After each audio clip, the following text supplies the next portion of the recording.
We are going to take this rear apart. This was out of the X. I have a whole rebuild kit for it. So we're going to open the case up, dump the fluid out, take the pinion nut off, pull the axles, pull the carrier, put new bearings on, hopefully reset the backlash, and then hopefully put it all back together and at some point put it back in the X. It'll be a little bit of a project. It's, you know, the problem is just everything's so heavy because it's so heavy duty, but we'll get it, and we'll see what happens along the way. I'm sure I'll run into some problems, and it's just how it goes when you work on old stuff. But all right, we will get started here and pull it apart. This will probably be maybe a two-part series, don't know. I'm going to be doing it over multiple days. I'm not doing it all at once. So we'll get started. It's 6:45 Sunday morning. So let's get cracking. Daylight's burning. So we got the cover off. Had to beat that off, of course, because it had a RTV around it. Got to straighten that a little bit. That's what happens when you do it with a screwdriver and not the proper tool. Got the gear oil draining. We got the axle bolts out. The axles are slid out of the way. If you look closely, see those bolts have blue Loctite on them. Those bolts are tough getting out. I have a pretty big compressor and a big air gun, and I mean, it took them out, but it definitely struggled. So took them out, took bolts out of both axles, had to beat on them a little bit. As you can see, there's a seal there. This doesn't look like it's been apart before, because generally what people do is put a little RTV around here too. That's what I will do when I'm ready to put it back together, but not on the seal. So we're gonna let this drain. Gonna go eat some breakfast. Come back, we'll flush it out with some gasoline. We got to take that pinion nut off and then start taking the carrier out.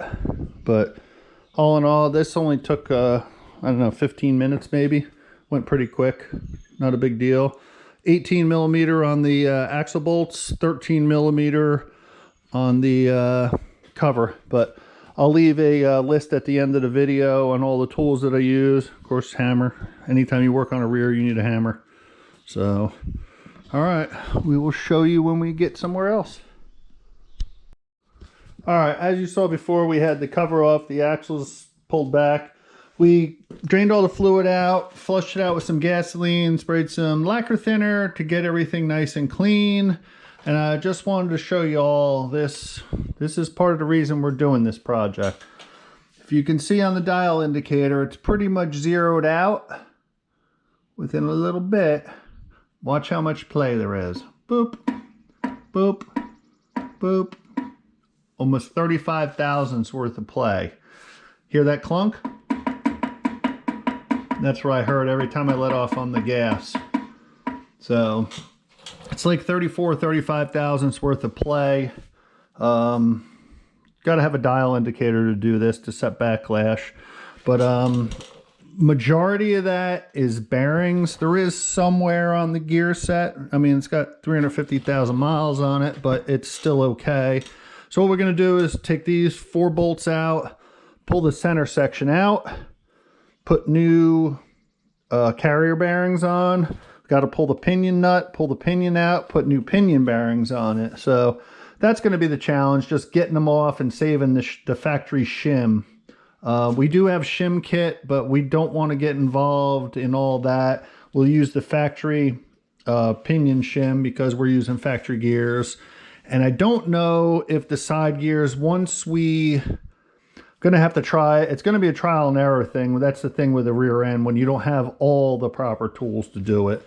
It's a trial and error thing where you put it in, put it out. But our backlash, I believe it's, I have to Google it again, but I think it's between 10 and 14 thousandths is where it should be. And like I said, we have 34 to 35 thousand. So we want to try to get it back into spec, get new bearings in it, and we'll get this center section out and we'll show you. It's going to be kind of a hoss. It's going to be a pain to get out. They do make a tool. It's called a splitter tool that goes in the rear that actually expands it a little bit so it goes in and out. We don't have that, of course, so we're going to be prying and poking and heating and banging, and so, but we'll get it done and we'll show you.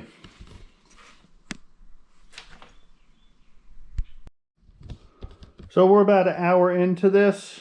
We got the center section out, got the bearing races out, got the pinion out. I said how I was probably gonna have to pry and everything to get the center section out. It lifted right out. It just shows you how things are worn.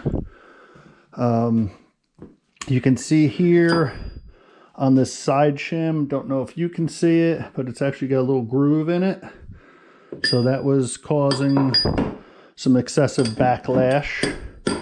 I can tell it's been apart before because, so this is a crush collar. Somebody put a shim behind it because they would probably replace that pinion seal, I would imagine. That's probably why. These races are, this one's pretty bad. This one's not horrible, but I want to show you here on the center section. I don't have a light for you. Let's see, maybe this old hoopty light will work. There we go. Don't know if you can see that or not, but look how pitted that is. Look at the pits in that. That's supposed to be perfectly smooth. And then this is the pinion, the inner pinion race. And look at that. Bring it out to the sun. Look at how that's why I was getting metal. So that was on the verge of total failure, which should be, well, it could be catastrophic. But, you know, like I said, I knew we had some noise. I knew we had some slop. The pinion, what I ended up doing, I don't have a pinion puller. I ended up heating it with the torch and just tapping it off, and you know, probably 10 or 12 whacks it came off. This is the inner pinion, or the outer pinion bearing. That's not horrible, but it's not in great shape. There's the inner pinion, which actually the pinion bearing doesn't look that bad, but the race is horrible. All in all, the gears look actually really good. I think if we just get new bearings on here and reset our backlash and make sure we get our pinion crush sleeve right, we should be in good shape. So like I said, maybe an hour and a half total into it. Everything's apart, everything's cleaned up, and I don't know what else we're gonna do. We'll see what happens here. I don't know if I want to start beating on this to get this. See, the problem is here is there's a shim under this bearing that you have to keep because that sets your depth for your rear end. So there is a bearing splitter, but that doesn't generally work. It destroys it. So from what I saw on YouTube, of course, YouTube is your friend, they cut the bearing, take it apart, heat it, or they'll put this in the freezer and then heat the bearing part, and then it comes right off. And that's actually how you put the bearing back on too, instead of pressing it. So you freeze the pinion, heat the bearing, and it drops right on. So hopefully this stuff will come apart. I'm not sure how much we're going to mess with it more today, but we'll get it going. It's going okay so far. We'll see how these bearings come off. All right, we will show you when we get the bearings off. Could be interesting. Well, good morning. We're gonna work on this rear a little bit again this morning. As you can see, we got the pinion here, and it looks like it's been frozen.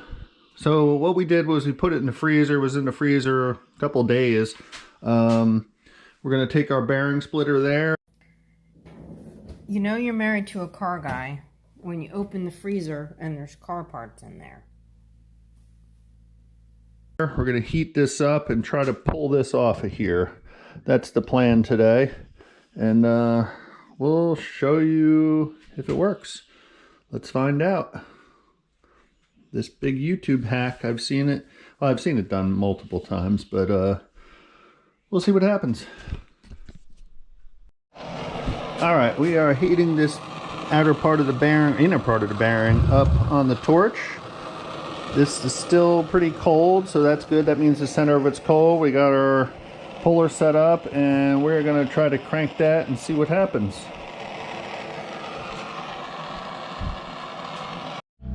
All right, well, we got it off.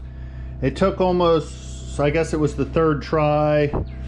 I had to crank these down really tight because they slipped off. I think I might have had it on backwards the first time. I'm not really sure. I spun it around, I cranked these down. I actually cranked them down and so hard that it tweaked them. And then because this was cranked down so much, it kind of spread these. So I had to kind of bend these back and tight. But I mean, overall for a $33 Amazon set, I think it was 33, OMT, Orion Motor Tech.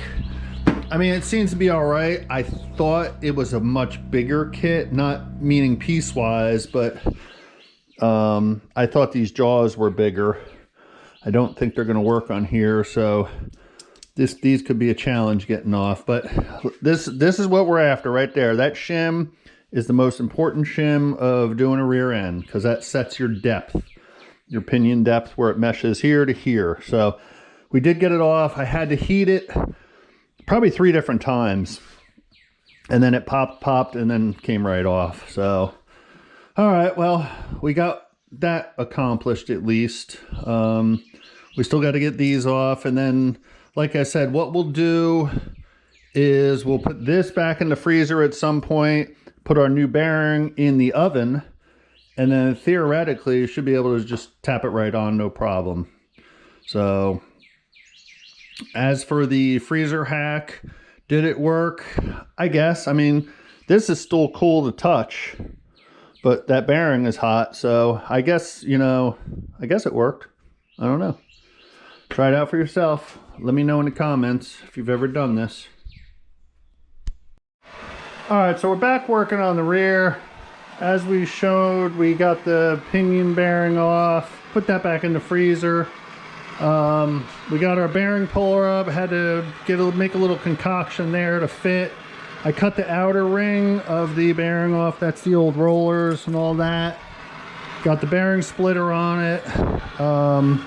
Now I got a little tension on that. We're gonna heat both sides and then hopefully that'll come off. Now, if I had a press, I could use the bearing splitter and then, but unfortunately we don't have a press. So this is what happens when you do stuff at home by yourself. But we'll get it off. It'll be a little more of a struggle, but we'll get it.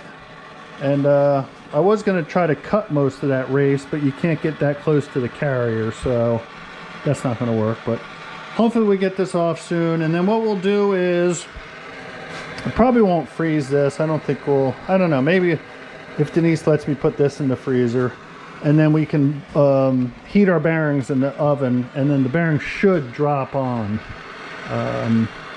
The hard part's getting them off because they've been on there for 20 some odd years and a ton of miles, and so hopefully this will go okay. And if not, I might have to go to my buddy's shop and do a press and all that, but we'll see if this works, and we'll go from there. All right, we got one bearing off after some cutting, some pulling, some banging, some this, that. That one came off. Got a little, that doesn't matter, cut off wheel, but we got it off. We ended up kind of splitting it and pulling it. What happened was we were pulling on it, the bearing actually, the case cracked, so we couldn't pull on it anymore. So we just cut through it with the cut off wheel and popped it with a chisel. So I see Graham came out to help because he heard the air gun. If he hears the air gun, he comes out and checks things out. So All right, we will start messing with the other side and we'll show you when we get that one off. Hopefully it'll go easier. Probably not.